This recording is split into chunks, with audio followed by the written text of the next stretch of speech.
Kursor.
Russia's military presence in Africa threatens Europe and NATO's southern flank. The increasing military presence of the Russian Federation in Africa allows Moscow to use its limited resources to threaten NATO's southern flank and weaken Western influence, according to a report by the American Institute for the Study of War, ISW. In particular, the report mentions the Russian naval base in Libya. According to analysts, the base will help sustain Russian activity in the Mediterranean Sea and potentially host permanent Russian forces capable of threatening NATO's critical infrastructure with long-range cruise missile strikes from the sea.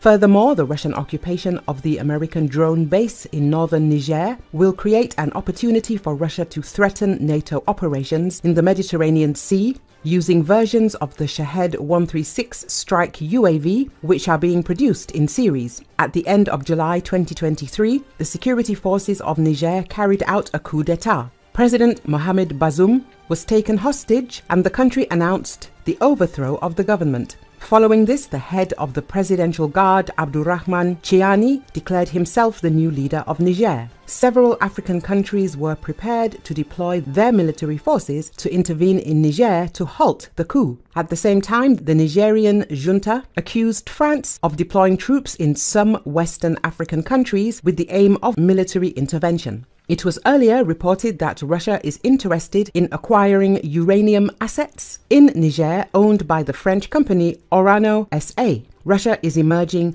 as the security partner of choice for a growing number of African governments in the region, displacing traditional allies like France and the United States. Russia's top diplomat, Sergei Lavrov, who has made several trips to Africa in recent years, this week stopped in Guinea, the Republic of Congo, Burkina Faso and Chad.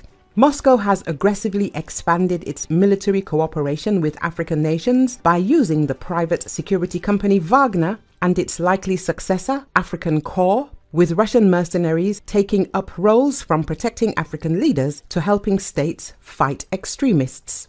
The Polish Institute of International Affairs said in a study this month that in creating the African Corps, Russia took an assertive approach to expand its military presence in Africa. Moscow is also seeking political support, or at least neutrality, from many of Africa's 54 countries over its invasion of Ukraine. African nations make up the largest voting bloc at the United Nations and have been more divided than any other group on General Assembly resolutions criticizing Russia's actions in Ukraine.